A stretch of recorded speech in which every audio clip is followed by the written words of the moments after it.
মাত্র 17,000 টাকা। এই টাকার জন্যই কি প্রাণ দিতে হলো জয়পুরহাট হবিরহাট গ্রামের শারীরিক প্রতিবন্ধী ভ্যান চালক ফরিদ হোসেনকে। পুলিশের তদন্তে উঠে এসেছে চাঞ্চল্যকর তথ্য। ফরিদ হত্যাকাণ্ডে দুজনের সরাসরি সম্পৃক্ততার তথ্য পাওয়া গেছে। প্রথমে ফরিদকে চেতনানাশক ঔষধ খাওয়ানো হয়, এরপর একটি জমির কাদায় মাথা চেপে ধরে তাকে হত্যা নিশ্চিত করা হয়েছে। পরে ফরিদের ব্যাটারি চালিত ভ্যানটি নিয়ে যায় হবিরহাট গ্রামের সাগর মণ্ডল ও তার এক সহযোগী, আর সেই ভ্যান বিক্রি করা হয় মাত্র 17,000 টাকায়।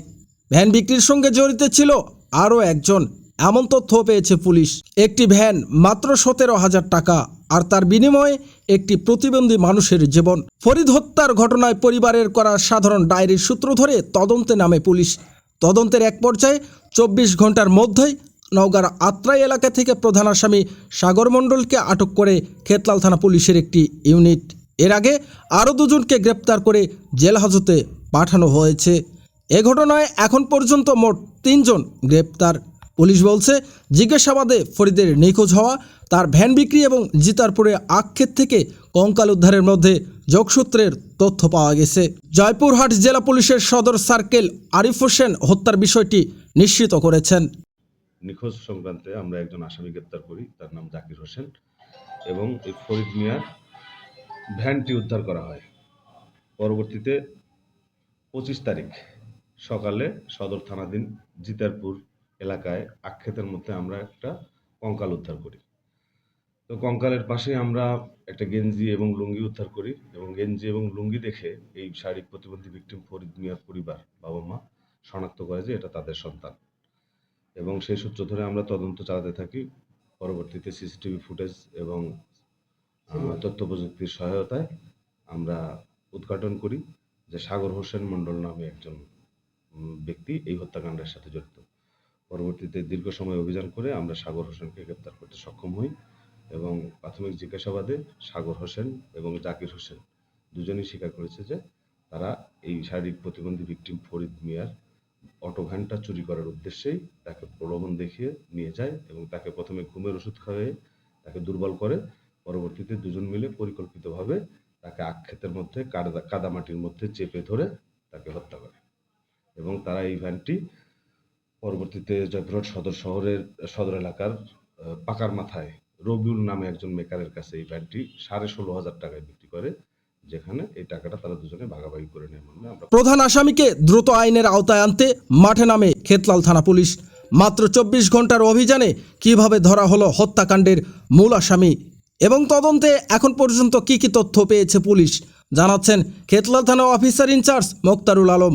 আমরা এই ক্রুলেস মার্ডারটি 24 ঘন্টার মধ্যে ডিটেক্ট করতে পেরেছি এবং আসামি গ্রেপ্তার করতে সক্ষম হয়েছি। এটা আমরা অনেক তথ্য প্রযুক্তির মাধ্যমে আসামিকে ধরেছি। আত্রাই, নওগাঁ জেলার আত্রাই থানা থেকে, রেল স্টেশন থেকে ধরেছি আমরা। এখন আমাদের তদন্ত অব্যাহত আছে। তদন্ত শেষ হলে আরও পুরোপুরি বিস্তারিত বলতে পারবো।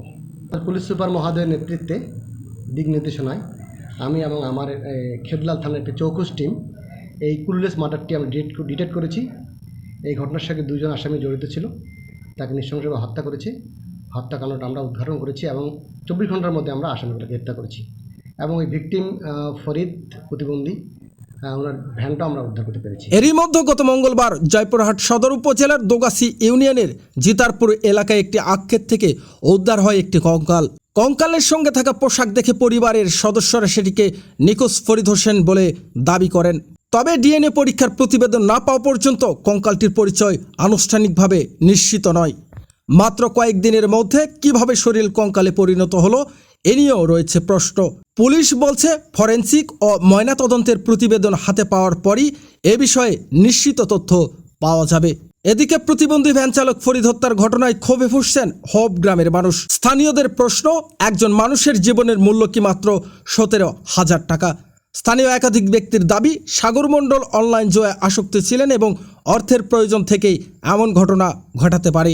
তবে অনলাইন জুয়ার সঙ্গে হত্যাকাণ্ডের যোগসূত্রের বিষয়টি এখনও তদন্তাধীন। সাগরের বিরুদ্ধে বিভিন্ন সময়ে সাইকেল, গরু ও ছাগল চুরির অভিযোগও করেছেন স্থানীয়রা। এসব অভিযোগের সত্যতা ও তদন্তের বিষয়। একটি ভ্যান মূল্য মাত্র 17,000 টাকা, কিন্তু সেই ভ্যানের মালিকের জীবন মূল্যহীন নয়। ফরিদ আর কোনোদিন ভ্যান নিয়ে রাস্তায় বের হবেন না, পরিবারের মুখে হাসি ফেরাতে পারবেন না। এখন অপেক্ষা তদন্তের চূড়ান্ত সত্যর। 17,000 টাকার ভ্যানই কি ছিল হত্যার মূল কারণ, নাকি এর পেছনে রয়েছে আরও কোনো রহস্য? ডিএনএ, ফরেনসিক ও তদন্ত প্রতিবেদনেই দেবে এসব প্রশ্নের চূড়ান্ত উত্তর। ফরিদের পরিবারের দাবি সত্য প্রকাশ হোক, আর হত্যাকাণ্ডে জড়িতদের আইনের আওতায় এনে দৃষ্টান্তমূলক শাস্তি নিশ্চিত করা হোক। আল্লাহ আমার ছেলে আমাকে বুক ফিরে দেখ বাবা, আমার পাগল হলো আমার ছেলে, খুনির জন্য খুন আমার ছেলের দিন যা করেছে ওকে তার যা করি। আমার আরও 2টা ছেলে প্রতিবন্ধী, বা ওই 2 ছেলে আরেক ছেলে আছে, আবার ওই না ভালোই ওই আওয়া না লেটা ফেটা করে, কিন্তু ভ্যান বয়া কামাই কাজ করে গা করে খায়।